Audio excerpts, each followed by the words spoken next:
Parkinson's disease, like I have, is a neurodegenerative disease.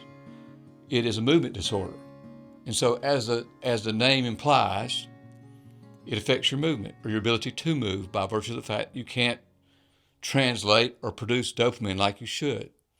And so sort of the irony in that is, or the truth in that is, that I wanted to convey in this video, is that the best medicine for you, in addition to or aligned with the medicine that you've already been prescribed, the best medicine for you is to keep moving. So movement, art, music is medicine. Movement, art, and music is medicine. My reticence in doing this video is that it might sound like I'm trying to be pitiful about my diagnosis. I'm not. I mean, on any given day, everybody's got a mountain to climb. There are people that got a lot worse than me, so it's not about that. The idea here that we wanted to convey with Video Visions Media and Marketing and Shelby County Arts Council and the Alabama State Council of Arts, the idea that we wanted to convey today is that, art, movement, music is medicine. Just try to set a bar that's a little higher than you can reach and keep moving forward.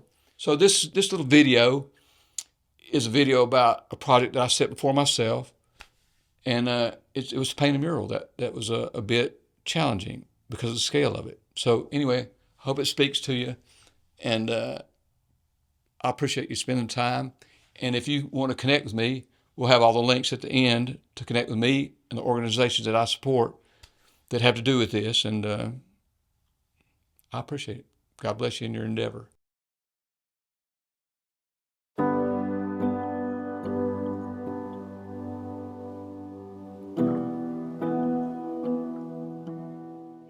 I will say that when I got diagnosed with Parkinson's, and learned the surface information, it's not curable, it's a brain disease, it's all these horrible things, it hurt my optimism. So I went down the rabbit hole for, a few weeks, and I thought, I'm going to take this motto to heart, this imagine, create, and inspire. I mean, I feel like imagination is the catalyst of every good invention. It's the catalyst of every good mood. It's the catalyst, it's the beginning of the sequence. Imagine, I always say imagine, create, and inspire. 3 words in very sequential order. One leads to the other. Imagination leads to creation. Creation leads to inspiration. And inspiration, when you apply it, produces hope. And hope is a commodity. So anyway, I needed some hope. So I had to go find myself some. I had to, that's always where the rubber meets the road, right? You got to practice what you've been preaching. So I had to dig down and find out, what my why was, why I was doing this, and rededicate myself to that idea, what God put me on the planet to do. In my case, everybody's got an assignment, but in my case, it was to enrich that community with this art center, and I'm committed to it.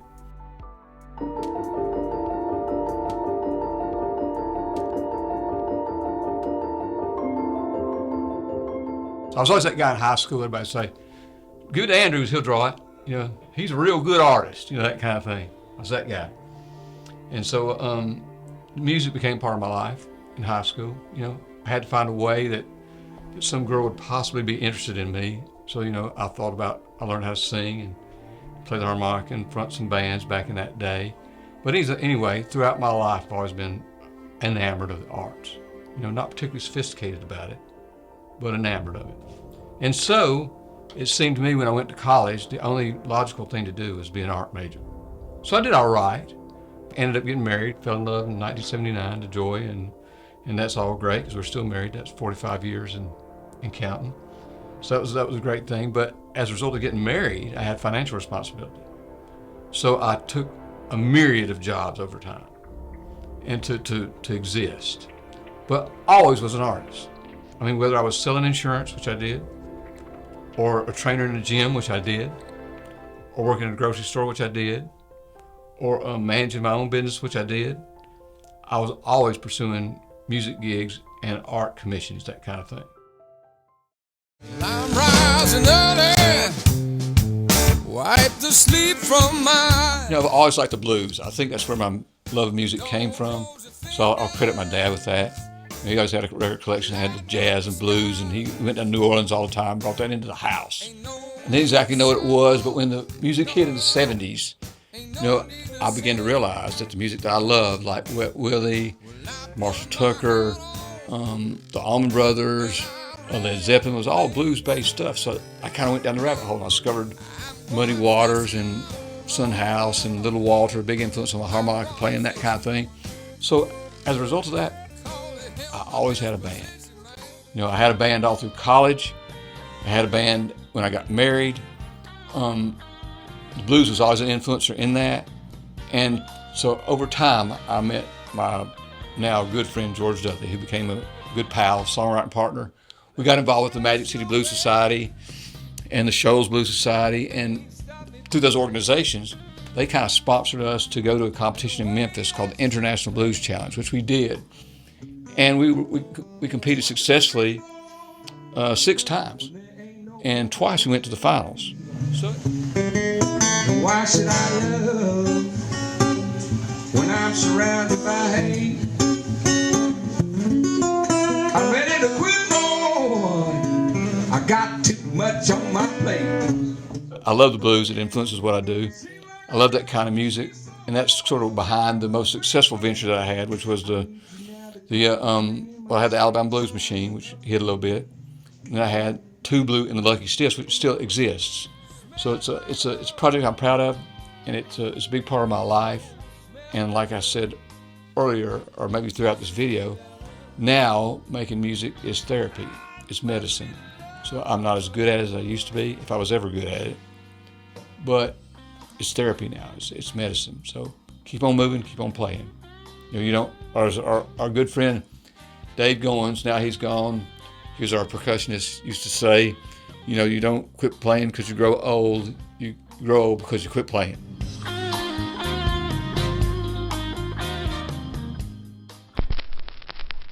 In the 1990s, I worked for a record company out of Nashville. And again, an attempt to be close to the arts. I was in the music business.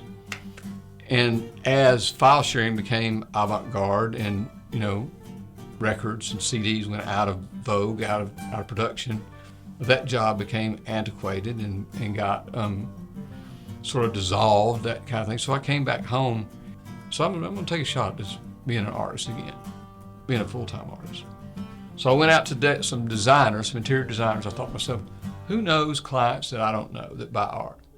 I quickly got a lot of commissions doing murals and faux finishes and a lot of large-scale murals for like a 10-year run.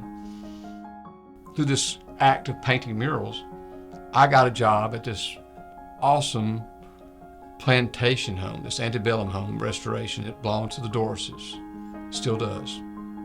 Lovely Miss Carolyn Dorris. She was married to Joe Dorris, and I got a job there painting murals.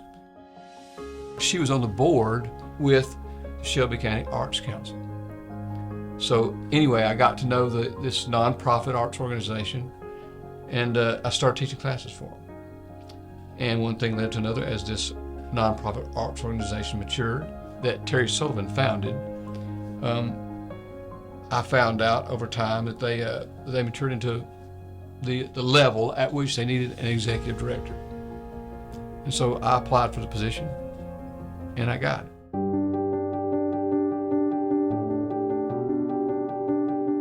The Arts Council, as such, as an arts and cultural organization, has a motto. It's called Imagine, Create, and Inspire. So I read our mission statement, which still exists, but because I'm classically dyslexic, in order to internalize things, I have to make it my own. So my internalization of the mission statement was, if we infuse arts and cultural opportunities into a community, it'll raise the value of the community. That was a way for me to say, hey, the arts are worth investing in. It'll elevate the community. And so in 2019, the City of Columbiana approached me with the thought of building a new building, collaborating on the project in Columbiana on what was a burnt-out building.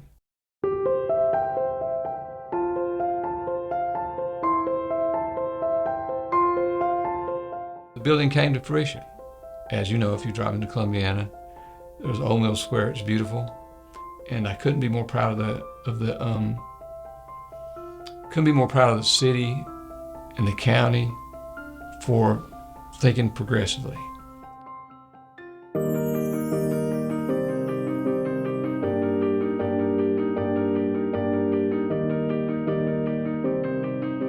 In the course of being the executive director of the Shelby County Arts Council, probably the one lament I have that's valid is that I've been there about 10 years, and as an artist, I'm surrounded by art there, awesome artists. We have like 27 to 32 working, teaching artists on the roster, and I have no time to create.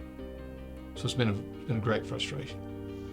Also, you add to that picture on the front of this new building that we have, incorporated in the design was an outdoor amphitheater. Now I know that maybe on the surface that outdoor amphitheater looks a little, maybe even off-putting, like what's that doing there? But it's symbolic. I mean, it is the stage that requires no keys, saying that art is for everybody. You want to get your guitar, come over there and play? Well, that's on you, man, come play. But on the back of that amphitheater, there's a big blank wall, just screaming for a painting. And so, you know, I've been convicted to paint something that that would be thematic, that number one, they don't have to know the meaning. They just think it's pretty and they can stand in front of it and go, I'm in Columbiana, here's my selfie, that kind of thing. I'm painting a mural for the City of Columbiana. This is a mural, the title of which is Imagine, Create, and Inspire. The thought here is that all the perspective lines go to a single point, so single point perspective, as we call it in the art world. And so, you know, the idea is that, you know, if you keep your eyes on the horizon, kind of a positivity, an idea of keeping positive, you know, not looking at the ground all the time. The tree will be, of course, a venerable oak tree. Trees are symbolic of great communities. You know, they provide provision, protection, shade, all that sort of thing. Great places to gather, you know, just like a great community. So that tree will sprawl out. This is about 30 feet wide, so it's a bit of a stretch for me, you know, at my age and in my condition, I suppose you'd say. That blue line that's right up there, you can see right up top there, that'll be where this banner will hit. And these leaves, these words will probably likely be something like gold leaf, so they'll shine from the road. Because at the bottom is kind of a remember your roots kind of thing. So what we'll do here, the way this will translate, these will kind of let you see underground where the roots come out, and then the date of the inception of Columbiana. So it'll be on this faux plaque that'll be painted down here, and these roots will be growing around it. Kind of like the idea is, you know, remember your roots, never forget your roots, never forget where you come from. Always appreciate the people who went before you. You can kind of see the mountain line here, you know, rolling hills is probably a better shot. You know, if you take a shot out there, you can kind of see how it mimics, I guess, that tree line, that furthest tree line out there. That's the idea here. And there's a little bit closer tree line. It'll be right here. And of course, the sky, I'll start blocking that in as soon as the lift gets here. And it'll be a bit of a sunrise situation, you know. But this is a watercolor sketch. I mean, the end of it will be acrylics. So the colors will be more saturated and they'll pop a little better, you know, that kind of thing. Kind of draw you in.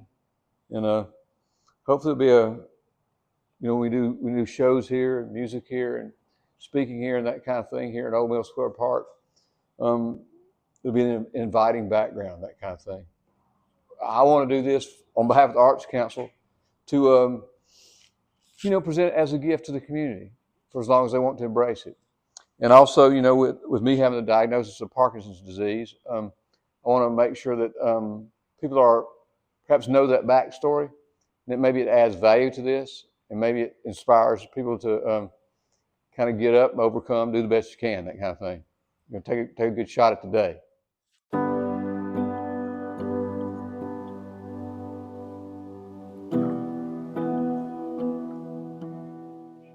I got diagnosed with Parkinson's disease in October 2020. I noticed that my right hand wasn't functioning properly, and I wasn't able to sometimes type, And then more importantly, I wasn't able to paint or draw like I wanted to. I couldn't execute fine motor skills in my right hand. I was becoming like the Tin Man. I mean, I could process information, I could think about a move, but at times I couldn't execute it. And my speech was beginning to be affected. So that was really frustrating because, I took pride in my ability to speak for the organization, that kind of thing. And so that was maybe one of the most frustrating things at the time. The most common medication is levodopa-carbidopa. It helps you create the dopamine that you're not naturally creating. Yeah. So I'm supposed to take 1.5 every 3 to 4 hours, but you got to find your way with this disease. I mean, some days I need 5, some days I need 3. I think it's seek your doctor's advice on this, not mine. But I mean, the less I can do with and operate fairly normally, better off I am. Because what happens is with Parkinson's patient is that they gradually increase this over time until it doesn't work anymore. So here's the deal. Because Parkinson's is a neurodegenerative disease with no cure, it's your enemy. It's my enemy. So I can't cure it. I can't make it go away, but I can keep it at bay, dadgummit. That's what I'm going to do. So that's what I encourage you to do. Whatever you're fighting, that kind of thing. You can keep it at bay, And there's no substitute for discipline, whatever that discipline is for you, but you got to have it.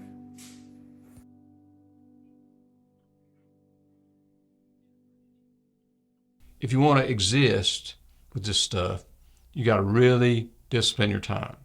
In other words, if I know I'm going to do this, then I need to take that medicine an hour before, so I got a good 2-hour run or 2 or 3 hour run to be reasonably functional, that kind of thing. So during the course of the mural, I was dealing with the Parkinson's limitations, which is that limitation of being in a good 3-hour window to paint.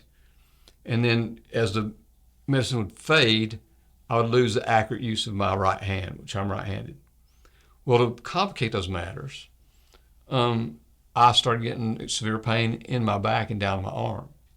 Well, I found out I had 2 compressed discs. Great. Then I had to go through a bunch of consultation about getting surgery on that. So I got an incision right there.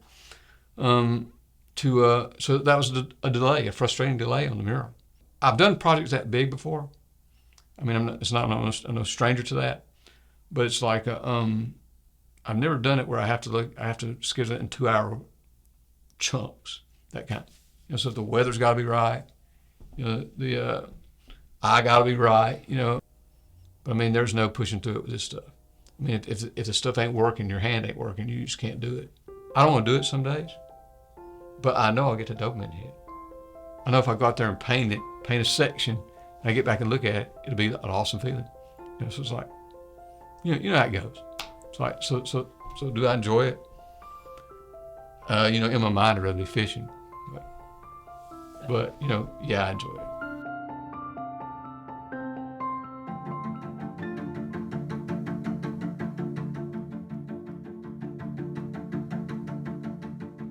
When I get up in the morning, I don't have a choice. I used to work out, feel good. I used to run the pipelines. Now I do my routine to exist. So I get up in the morning, walk the dogs first because they demand attention, and then I get on the elliptical machine. I mean, sometimes I get on my underwear, dude. So I don't have a choice. I get on there for 30 minutes, then I do some combination of Tai Chi and yoga for about 20 minutes, and then I do breathing exercises. Like guided breathing, I guess you'd say. Like I like Wim Hof, he's one of my guys. And then after when I finish that routine, that's when I pray. I figure I give God my best 5 minutes because that's when I'm the most lucid. And then that's my deal. If I don't do that, then I would say the medicine doesn't work as well. I'm not as functional, that kind of thing. That's my morning routine. And then throughout the day, I have to time when I eat and what I eat. I don't eat too much during the day because if I do, then that medicine's not going to work as well. I'm not going to be as astute. A lot of times when you're a skilled athlete you're a great artist and you're in your prime, you end up counting hours instead of making the hours count. You know, it's like you don't know what you got. So it's like when you get in this situation, you make the hours count. You know, so you know when you're feeling good, you know, you need to be productive. How much better off would I have been if I'd known that when I was 25? You know, because I was feeling good all the damn time.